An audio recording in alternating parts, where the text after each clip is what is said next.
Well, it's time for the post-Detroit Supercross injury update, which surprisingly shows 4 big names, and all of them seem to actually be doing not too bad afterwards.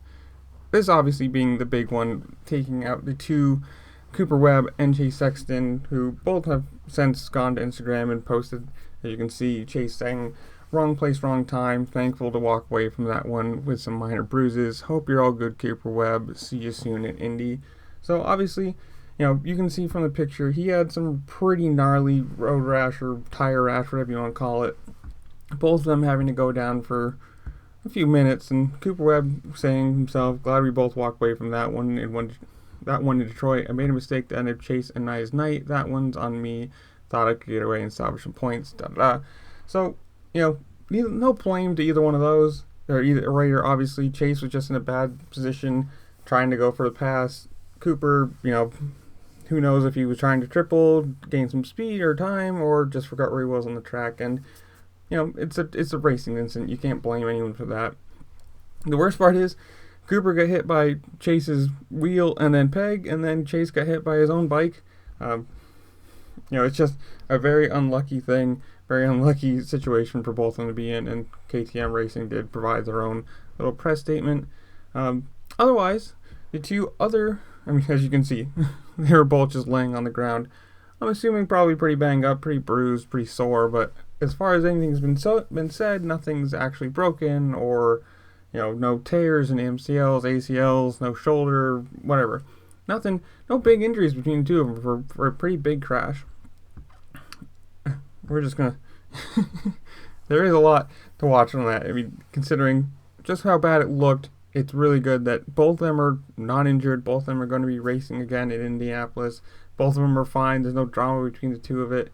You have to say, it is pretty lucky when you watch that. Chase going face first into the face of the next jump. The bike, his own bike coming around and hitting him. He didn't, hurt his shoulder, hurt a hand, hurt anything. Didn't land on Cooper and break a collarbone, which I honestly thought the moment I saw this that Cooper, his collarbone was gone. And you can tell as he was riding around later in the race, holding that one arm up, it literally looked like he was probably going to be in that space of injury, I thought.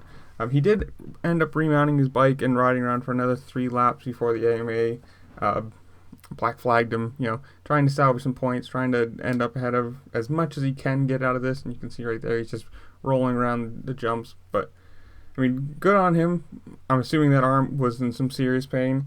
But to get back on and at least try and salvage some points, I think this year is probably lost, but we're not going to go into that. The other 2 big names that went down in this race, obviously, Justin Anderson. If you watch the broadcast, you can see he just kind of jumps over the start-finish line, trying to chase down Eli Tomac, and kind of just slides out. Apparently, a lot of racers have said that the soil, dirt, whatever you want to call it, in Detroit was some of the hardest that they've ridden on, slickest, and you can tell even getting up there, he's a little slow, a little lethargic, and as you can tell, he had a little bit of a help walk back over, but you can see, he's on the ground. It takes him probably longer than you think it would for somebody in second trying to gain some points and chase down his main competitor, and finally remounts, gets going, still a little slow.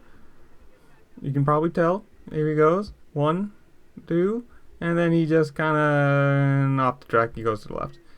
He put out his own statement, apparently saying right there, "Sorry for the delay, but we will be ready to rip next week in Indianapolis. A little banged up, a little hit to the ego, haha, but nothing we can't fix." And then this, who knows what happened to Dylan Ferrandis. Apparently his girlfriend, or whatever you want to call her, posted on Instagram that he cased a triple, and nothing's wrong with his wrist, but there's no video of his crash. He just rode off into the sunset, hurt. But hopefully next weekend isn't as bad as this one. Tell me what you think, and I'll see y'all later. Peace.